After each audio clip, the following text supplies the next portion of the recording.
একজন মহিলার স্বামী মারা যাওয়ার পর তিনি অন্য এক পুরুষকে বিয়ে করেন, পরবর্তীতে তারা উভয়ই মারা যান। এখন আমার জানার বিষয় হলো ওই মহিলা জান্নাতে কোন স্বামীকে পাবেন। কি চিন্তার বিষয়, হ্যাঁ, বিরাট পেরেশানির কথা। মানুষের চিন্তার আর আইটেম খুঁজে পায় না। আরে ভাই, কোনো মহিলার স্বামী মারা গেল বা স্বামীর সাথে বিচ্ছেদ হলো, আরেক স্বামীর সাথে বিয়ে হলো, স্বামী মারা যাওয়ার পরে আরেক স্বামীর সাথে বিয়ে হলো, এখন মারা গেল। এখন এই মহিলা, তাকে তার আগের স্বামী অনেক ভালোবাসতো, উনি মারা গেছে। এখন তারা যদি না পায় তাহলে জানাতে তার কষ্ট হবে না? আবার সে যদি তারে পায় তাহলে দ্বিতীয় যে স্বামী ছিল বেচারার দোষ কি? মুসিবত না? আমরা মানুষ হিসাবে আমাদের সংকীর্ণ দৃষ্টিভঙ্গি বা সীমাবদ্ধ চিন্তার কারণে আমাদের কাছে এই জাতীয় বিষয়গুলো অনেক ডিফিকাল্ট মনে হয়। কিছু কিছু মানুষ প্রশ্ন করার সময় এমন প্রশ্ন করে, হুজুর একটা মাসালা আছে আজকে, জটিল মাসালা কিন্তু হুজুর।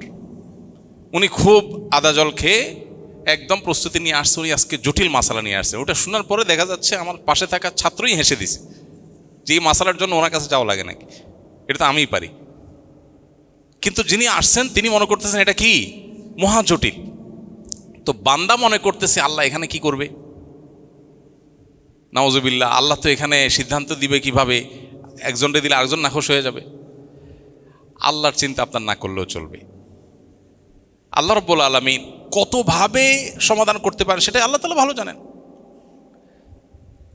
একটা সম্ভাব্য ওয়ে, জাস্ট একটা আইডিয়া। আল্লাহ যাকে দিবেন, সর্বশেষ স্বামী যিনি, এক স্বামীর সাথে ছিল, সে স্বামী মারা গেলেন, আরেক বিয়ে হলো, এই স্বামীও মারা গেলেন, আরেক বিয়ে হলো, সর্বশেষ যে স্বামী যিনি, এই স্বামীর সাথে যদি আল্লাহ তাআলা এই ভদ্র মহিলাকে দেন জান্নাতে, তাহলে প্রশ্ন হলো আগের স্বামীরা তো তার ভুলতে পারবে না, জান্নাতে তারা তো তার মিস করবে। উত্তর হলো আল্লাহ তাআলা তার প্রোফাইল থেকে এই মহিলাকে ডিলিট করে দিবেন। কি বলেন? তার মেমোরি থেকে ডিলিট করে দিবেন। এরকম কোনো মানুষ তার পৃথিবীতে ছিল, সে হতে পারে না এরকম। আজকাল বিভিন্ন রোগের কারণেও তো মানুষ এরকম হয়ে যায় না, যে তার ছেলেকে ভুলে গেছে আর সে চিনে না। তো আল্লাহ রাব্বুল আলামিন কতভাবে ম্যানেজ করবেন এটা আল্লাহ তাআলা ভালো জানেন। আপাত দৃষ্টিতে তো সর্বশেষ স্বামী যিনি, তার সাথে থাকবে, এটা খোলা চোখে বোঝা যাবে। কি এই বিষয়গুলোকে কোরআন হাদিস আলাদা করে ডিসক্লোজ করে নাই, এগুলো আলাদা স্পষ্ট করা হয় না। অতএব এগুলোতে আমাদের ঘাটাঘাটি না করলেও চলবে। এখন মুশকিল হলো, মানুষ দুনিয়া থেকে আখিরাতটাকে দুনিয়ার মতো মনে করে, দুনিয়ার মতো মনে করে। মহিলা চিন্তা করে আমি কোনটারে পাবো, স্বামী চিন্তা করে হায়রে আমি পাবো কিনা। আরে চান্দু, কিয়ামতের ময়দানে ইয়ানফসি ইয়ানফসি বলতে জান যাবে, কারে পাবে না পাবে সে তো বহুত পরের কাহিনী, তাই না? এই জন্য আমরা দুনিয়াটারে আমাদের মতো করে ভাবি, এই জন্য এরকম মনে হয়। ওই যে এক মহিলা অনেক আগে লাইভে আমার কাছে প্রশ্ন করেছিল, লিখেছিল যে ভাই এমন কোনো আমল আছে কিনা যে আমি মারা যাওয়ার পরে আমার স্বামী আর কোনো বিয়ে করতে পারবে না। তা আমি বললাম যে আপনি মারা যাওয়ার পরে আপনার চরকায় তেল দিতে দিতে জান যাবে, স্বামী বিয়ে করছে না অন্য কি করছে এটা দেখার সময় আপনার হবে না।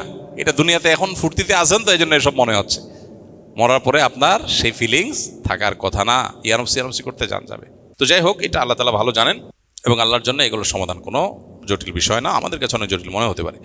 আমরা যে কলম, বই, বালিশ ইত্যাদি ভুলে যদি পায়ে লাগে অথবা হাত থেকে পড়ে যায়, তাহলে অনেকে এটাকে তুলে সালাম করে, মুখে ও চোখে লাগায়। শরীয়তে এটার কোনো ভিত্তি আছে কিনা? বা কোরআন বা হাদিসে আলাদা করে কলম, খাতা, বই, আপনার বালিশ বা বই পুস্তক, এগুলো সম্মান করতে চাই যে জিনিসগুলোকে আমরা, সেগুলো পায়ে লাগলে সেগুলোকে মানে সালাম করা বলতে আসসালামু আলাইকুম তার বলে না, টাচ করে একটু মুখে চুমা দেয়, এটা যে আমাদের দেশে করে, এরকম কোনো কথা কোরআন বা হাদিসে আমাদেরকে করতে বলা হয়নি। কিন্তু সম্মান পাওয়ার উপযুক্ত জিনিসকে সম্মান করতে হবে, এটা আদব এবং শিষ্টাচার। ইসলাম আমাদেরকে সেটুকু জিনিস শিখিয়েছে। ফলে জ্ঞানের একটা উপকরণ, সেটাকে আমরা অসম্মান করব না, জ্ঞানের উপকরণকে আমরা অসম্মান করব না, সম্মান প্রদর্শন করব। এটুকু শিক্ষা ইসলামের আপনার যে কোর শিক্ষা আছে সেখান থেকে বোঝা যায়। এখন এটার প্রদর্শন, সম্মান প্রদর্শনের ব্যাপারটাতে এক এক অঞ্চলে এক একটা কালচার প্রচলিত আছে, এক একটা কৃষ্টি প্রচলিত আছে, এক একটা আপনার অভ্যাস মানুষ এক এক এলাকার মানুষের মধ্যে আছে। আমাদের এই অঞ্চলে মানুষের মধ্যে সম্মান প্রদর্শনের জন্য কার গায়ে পাও লাগে গেলে তাকে মনে করা অসম্মান করা হয়েছে, পাও লাগলে। অথচ আরবরা মানুষ একজন আরেকজনকে ঘুম থেকে ডাকার জন্য পাও দিয়ে ডাকে, এরকম করে। আমাদের এরকম করে পাও দিয়ে যদি ডাকে তো ঘুম থেকে উঠে প্রথমে একটা বিসমিল্লাহ পড়ে মারবে, তাই না? যে আপনি লাথি মারতেছেন, আমার ইয়ারকি মারতেছেন নাকি? অথচ তাদের কাছে এটা কোনো দোষের ব্যাপার না। মক্কাতে মসজিদে আরামে, মদিনা মসজিদ নববীতে দেখা অনেক আরাবিয়ানরা কেউ যদি শুয়ে থাকে না পাও দিয়ে এরকম লাথি মারে, লাথি তো না, মানে তাকে ডাকে। তো এই অঞ্চলে মানুষ প্রথম তো খুব বিব্রত হয়, আরে লোকটা কি ব্যাককল নাকি, কিন্তু তাদের কাছে এটাই কালচার। তো এখন আমাদের এখানে যেহেতু সম্মান সবাইকে দিতে হবে, অসম্মান করা যাবে না, এটা মৌলিক কথা। তো এখন আপনি কারোর কাছে পায়ে লাগলে আমাদের দেশে সাধারণত অসম্মান করে পাও লাগানো হয়, সেই জন্য আপনি তাকে টাচ করে শুধু বুঝাইলেন যে ভাই এটা ভুলে হয়েছে, ওই ভুলে হয়েছে যে ওইটা তর্জমা হলো তার গায়ে টাচ করলেন। টাচ করেন আমাদের দেশে, পাও লাগলে কি করে, গায়ে হাত দেয়। এর মানে কি, এটা তর্জমা হলো ভাই ভুলে লাগছে, সরি, অতএব এটা ঠিক আছে। তো এরকম যদি মালয়েশিয়াতে পাও লাগছে আর কেউ এরকম চুমা দিছে, এর মানে হলো সে আসলে অসম্মান করতে চায় না, ভুলে লাগছে। তো এটা মৌলিকভাবে কোনো অন্যায় জিনিস না, তবে এটাকে কোনো সুন্নাহ মনে করা যাবে না, কোরআন হাদিসের নির্দেশ মনে করা যাবে না, কারণ কোরআন হাদিসের এরকম কোনো নির্দেশনা নাই। এটা জাস্ট আমার নিজস্ব শ্রদ্ধা বোধ থেকে, শিষ্টাচার বোধ থেকে আমি করছি, জাস্ট এতটুকু। এর কোনো শরঈ গুরুত্ব নাই, শরঈ বিবেচনা এটা কোনো সুন্নাহ মুস্তাহাব কোনো কিছুর মধ্যে পড়ে না, এটা খুব ক্লিয়ার থাকতে হবে আমাদের কাছে, বাকি সব ঠিক আছে। তো এক এক এলাকার মানুষ এক একভাবে নিজের অবস্থার প্রকাশ করে। আপনি কেরালার মানুষ যদি দেখেন, ইন্ডিয়ার কেরালা, তামিল, এই সমস্ত এলাকার মানুষজন যদি জিজ্ঞেস করে তুমি খাইছো, তো আমরা সাধারণত মাথা নাড়ি এভাবে, যদি মুখ দিয়ে কেউ উত্তর না দেয় মাথা দিয়ে উত্তর দেয়, তো আমাদের এলাকার মানুষ, এই বাংলাদেশের মানুষ, এই অঞ্চলের মানুষ মাথা এরকম নেড়ে, তার মানে খাইছি না। আর ওরা কি বলবে, এখন আমাদের দেশে যদি কাউকে জিজ্ঞেস করে খাইছো আর সে বলে, তো এটার মানে কি, এটার মানে কি, খায় নাই। কিন্তু ইন্ডিয়ান ওই সমস্ত এলাকার মানুষজনকে যদি জিজ্ঞেস করে যে খাইছে, তো বলবো হ্যাঁ খালিয়া, হ্যাঁ খালিয়া, হ্যাঁ খালিয়া। এখন সে তো মাথা এরকম করে ডুলায়, আমার দেশে এটা মানে হলো না, আর তার ওখানে হলো হ্যাঁ। তো মুহাক্কিমা, কোনো এলাকাতে কোনো প্রচলন থাকলে ওইটার আলোকে ফয়সালা হয়, ওখানে তর্জমা ওইটাই। সৌদি আরবে যদি আমি ছিলাম, বিভিন্ন দেশের মানুষের সাথে কাজ করেছি, তো ফিলিপিনোরা, তাদেরকে জিজ্ঞেস করা হয় খাইছো কিনা, তো তারা এরকম করে,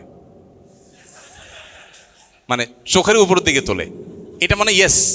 এখন আমার দেশে যদি জিজ্ঞেস করে খাইছো কিনা, যদি এরকম করে বলবে তোমার জিজ্ঞেস করলাম খাইছো কিনা, তুমি চোখ ঘুরাইতেছো আমারে, আমি জিজ্ঞেস করলাম খাইছো কিনা, তুমি দেখি চোখ ঘুরাইতেছো আমারে।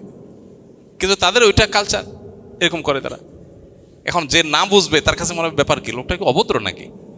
তো এখানে ভদ্রতা অভদ্রতা নিরূপণ করবে ওই এলাকার প্রচলন, তার এলাকাতে। যদি এখন বাংলাদেশে কেউ যদি জিজ্ঞেস করে খাইছো কিনা, যদি এরকম করে, তুমি বলবে বেয়াদব, এটা বেয়াদব বলা ঠিক আছে, কিন্তু ফিলিপিনোকে এটা বেয়াদব বলা ঠিক নাই। তো আমাদের এখানে পাও লাগলে টাচ করে, বুকে হাত দিয়া বুঝায় যে ভাই এটা ভুলে হয়েছে, এটা একটা ওরফ, এটা একটা প্রচলন।